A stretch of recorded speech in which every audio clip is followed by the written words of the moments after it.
Peter Pan and Wendy by J.M. Barrie. Chapter 1. Peter Breaks Through. All children, except one, grow up. They soon know that they will grow up, and the way Wendy knew was this. One day, when she was 2 years old, she was playing in a garden, and she plucked another flower and ran with it to her mother. I suppose she must have looked rather delightful, for Mrs. Darling put her hand to her heart and cried, "Oh, why can't you remain like this forever?" This was all that passed between them on the subject, but henceforth Wendy knew that she must grow up. You always know after you are 2. 2 is the beginning of the end. Of course, they lived at 14, their house number on their street, and until Wendy came, her mother was the chief one. She was a lovely lady with a romantic mind and such a sweet mocking mouth. Her romantic mind was like the tiny boxes, one within the other, that come from the puzzling East. However many you discover, there is always one more. And her sweet mocking mouth had one kiss on it that Wendy could never get, though there it was, perfectly conspicuous in the right-hand corner. The way Mr. Darling won her was this.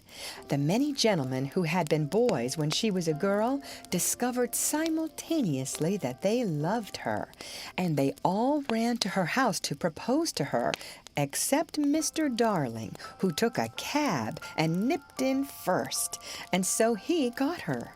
He got all of her, except the innermost box and the kiss. He never knew about the box, and in time he gave up trying for the kiss. Wendy thought Napoleon could have got it, but I can picture him trying and then going off in a passion, slamming the door. Mr. Darling used to boast to Wendy that her mother not only loved him, but respected him. He was one of those deep ones who know about stocks and shares. Of course, no one really knows, but he quite seemed to know, and he often said stocks were up and shares were down in a way that would have made any woman respect him. Mrs. Darling was married in white, and at first she kept the books perfectly, almost gleefully, as if it were a game. Not so much as a Brussels sprout was missing.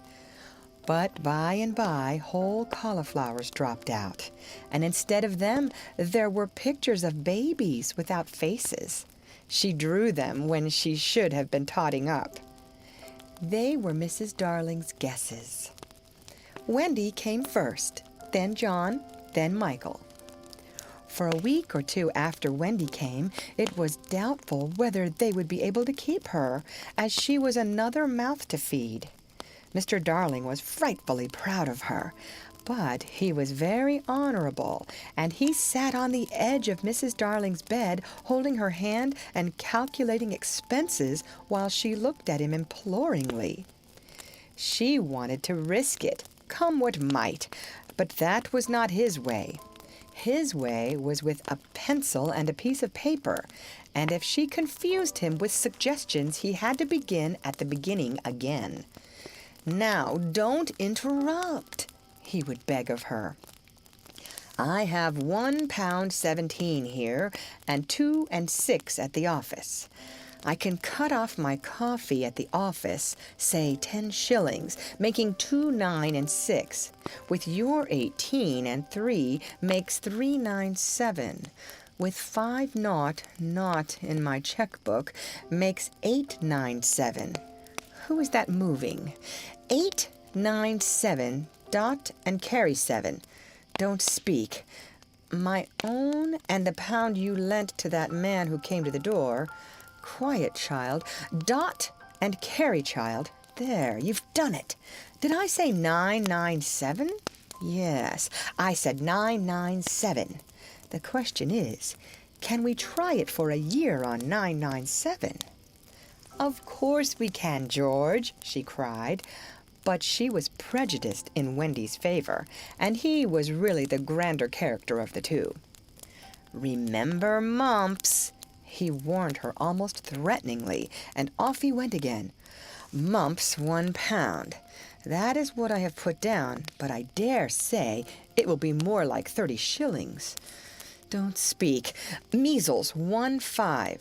German measles half a guinea. Makes 2.15 6. Don't waggle your finger. Whooping cough, say 15 shillings. And so on it went, and it added up differently each time. But at last Wendy just got through, with mumps reduced to 12.6 and the 2 kinds of measles treated as one.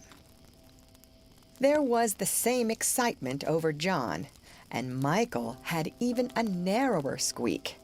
But both were kept, and soon you might have seen the 3 of them going in a row to Miss Folsom's kindergarten school, accompanied by their nurse.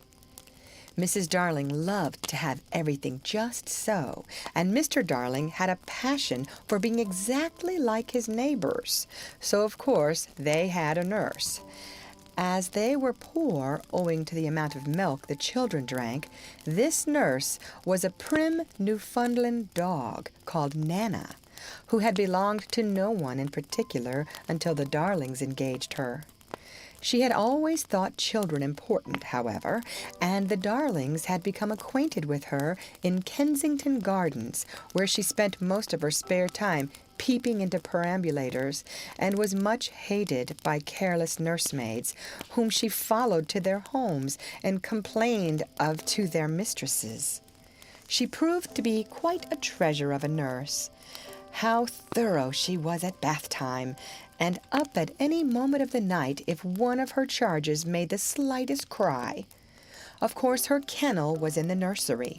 She had a genius for knowing when a cough is a thing to have no patience with, and when it needs stocking around your throat.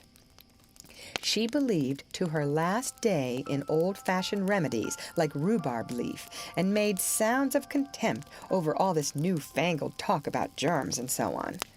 It was a lesson in propriety to see her escorting the children to school, walking sedately by their side when they were well behaved, and butting them back into line if they strayed.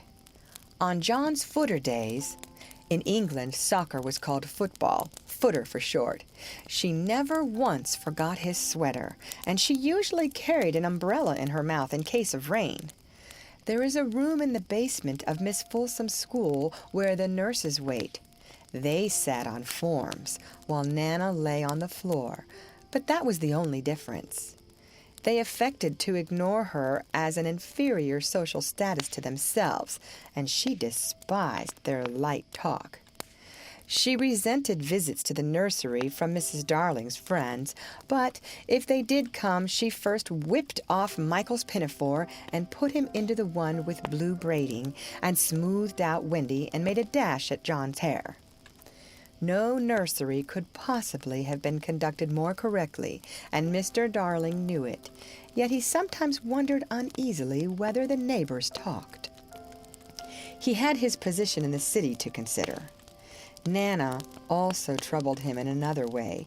He had sometimes a feeling that she did not admire him. "I know she admires you tremendously, George," Mrs. Darling would assure him, and then she would sign to the children to be specially nice to Father. Lovely dances followed, in which the only other servant, Liza, was sometimes allowed to join. Such a midget she looked in her long skirt and maid's cap, though she had sworn when engaged that she would never see 10 again.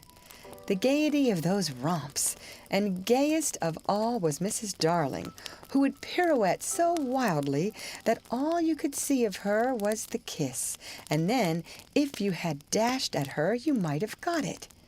There never was a simpler, happier family until the coming of Peter Pan. Mrs. Darling first heard of Peter when she was tidying up her children's minds. It is the nightly custom of every good mother, after her children are asleep, to rummage in their minds and put things straight for next morning, repacking into their proper places the many articles that have wandered during the day. If you could keep awake, but of course you can't, you would see your own mother doing this, and you would find it very interesting to watch her. It is quite like tidying up drawers. You would see her on her knees, I expect, lingering humorously over some of your contents, wondering where on earth you had picked this thing up, making discoveries sweet and not so sweet, pressing this to her cheek as if it were as nice as a kitten, and hurriedly stowing that out of sight. When you wake in the morning, the naughtiness and evil passions with which you went to bed have been folded up small and placed at the bottom of your mind, and on the top, beautifully aired, are spread out your prettier thoughts, ready for you to put on. I don't know whether you have ever seen a map of a person's mind. Doctors sometimes draw maps of other parts of you, and your own map can become intensely interesting, but catch them trying to draw a map of a child's mind, which is not only confused, but keeps going round all the time. There are zigzag lines on it, just like your temperature on a card, and these are probably roads in the island, for the Neverland is always more or less an island, with astonishing splashes of color here and there, and coral reefs, and rakish-looking craft in the offing, and savages and lonely lairs, and gnomes who are mostly tailors, and caves through which a river runs, and princes with 6 elder brothers, and a hut fast going to decay, and one very small old lady with a hooked nose. It would be an easy map if that were all, but there is also first day at school, religion, fathers, the round pond, needlework, murders, hangings, verbs that take the dative, chocolate pudding day, getting into braces, say 99, 3 pence for pulling out your tooth yourself, and so on. And either these are part of the island or they are another map showing through, and it is all rather confusing, especially as nothing will stand still. Of course, the Neverlands vary a good deal. John's, for instance, had a lagoon with flamingos flying over it, at which John was shooting, while Michael, who was very small, had a flamingo with lagoons flying over it. John lived in a boat turned upside down on the sands, Michael in a wigwam, Wendy in a house of leaves deftly sewn together. John had no friends. Michael had friends at night. Wendy had a pet wolf forsaken by its parents, but on the whole, the Neverlands have a family resemblance, and if they stood still in a row, you could say of them that they have each other's nose, and so forth. On these magic shores, children at play are forever beaching their coracles. Simple boat. We too have been there. We can still hear the sound of the surf, though we shall land no more. Of all delectable islands, the Neverland is the snuggest and most compact, not large and sprawly, you know, with tedious distances between one adventure and another, but nicely crammed. When you play at it by day with the chairs and tablecloth, it is not in the least alarming, but in the 2 minutes before you go to sleep, it becomes very real. That is why there are night lights. Occasionally, in her travels through her children's minds, Mrs. Darling found things she could not understand, and of these quite the most perplexing was the word Peter. She knew of no Peter, and yet he was here and there in John and Michael's minds, while Wendy's began to be scrawled all over with him. The name stood out in bolder letters than any of the other words, and as Mrs. Darling gazed, she felt that it had an oddly cocky appearance. "Yes, he is rather cocky," Wendy admitted with regret. Her mother had been questioning her. "But who is he, my pet?" "He is Peter Pan, you know, Mother." At first, Mrs. Darling did not know, but after thinking back into her childhood, she just remembered a Peter Pan who was said to live with the fairies. There were odd stories about him, as that when children died, he went part of the way with them, so that they should not be frightened. She had believed in him at the time, but now that she was married and full of sense, she quite doubted whether there was any such person. "Besides," she said to Wendy, "he would be grown up by this time." "Oh, no, he isn't grown up," Wendy assured her confidently. "And he is just my size." She meant that he was her size in both mind and body. She didn't know how she knew, she just knew it. Mrs. Darling consulted Mr. Darling, but he smiled pooh-pooh. "Mark my words," he said. "It is some nonsense Nana has been putting into their heads. Just the sort of idea a dog would have. Leave it alone, and it will blow over." But it would not blow over, and soon the troublesome boy gave Mrs. Darling quite a shock. Children have the strangest adventures without being troubled by them. For instance, they may remember to mention, a week after the event happened, that when they were in the wood, they had met their dead father and had a game with him. It was in this casual way that Wendy one morning made a disquieting revelation. Some leaves of a tree had been found on the nursery floor, which certainly were not there when the children went to bed, and Mrs. Darling was puzzling over them when Wendy said, with a tolerant smile, "I do believe it is that Peter again." "Whatever do you mean, Wendy?" "It is so naughty of him not to wipe his feet," Wendy said, sighing. She was a tidy child. She explained in quite a matter-of-fact way that she thought Peter sometimes came to the nursery in the night and sat on the foot of her bed and played on his pipes to her. Unfortunately, she never woke, so she didn't know how she knew. She just knew. "What nonsense you talk, Precious. No one can get into the house without knocking." "I think he comes in by the window," she said. "My love, it is 3 floors up." "Were not the leaves at the foot of the window, Mother?" It was quite true. The leaves had been found very near the window.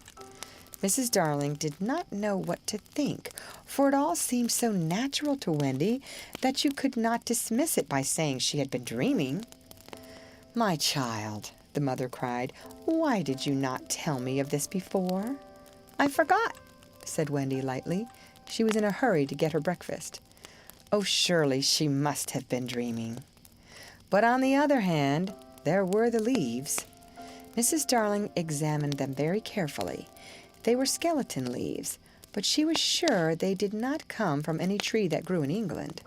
She crawled about the floor, peering at it with a candle for marks of a strange foot. She rattled the poker up the chimney and tapped the walls. She let down a tape from the window to the pavement, and it was a sheer drop of 30 feet, without so much as a spout to climb up by. Certainly Wendy had been dreaming. But Wendy had not been dreaming, as the very next night showed, the night on which the extraordinary adventures of these children may be said to have begun. On the night we speak of, all the children were once more in bed. It happened to be Nana's evening off, and Mrs. Darling had bathed them and sung to them till one by one they had let go her hand and slid away into the land of sleep. All were looking so safe and cozy that she smiled at her fears now and sat down tranquilly by the fire to sew. It was something for Michael, who on his birthday was getting into shirts. The fire was warm, however, and the nursery dimly lit by 3 night lights, and presently the sewing lay on Mrs. Darling's lap. Then her head nodded, oh, so gracefully. She was asleep. Look at the 4 of them, Wendy and Michael over there, John here, and Mrs. Darling by the fire. There should have been a 4th nightlight. While she slept, she had a dream. She dreamt that the Neverland had come too near and that a strange boy had broken through from it. He did not alarm her, for she thought she had seen him before in the faces of many women who have no children. Perhaps he is to be found in the faces of some mothers also. But in her dream, she had rented the film that obscures the Neverland, and she saw Wendy and John and Michael peeping through the gap. The dream by itself would have been a trifle, but while she was dreaming, the window of the nursery blew open, and a boy did drop on the floor. He was accompanied by a strange light, no bigger than your fist, which darted about the room like a living thing, and I think it must have been this light that wakened Mrs. Darling. She started up with a cry and saw the boy, and somehow she knew at once that he was Peter Pan. If you or I or Wendy had been there, we should have seen that he was very like Mrs. Darling's kiss. He was a lovely boy, clad in skeleton leaves and the juices that ooze out of trees, but the most entrancing thing about him was that he had all his first teeth.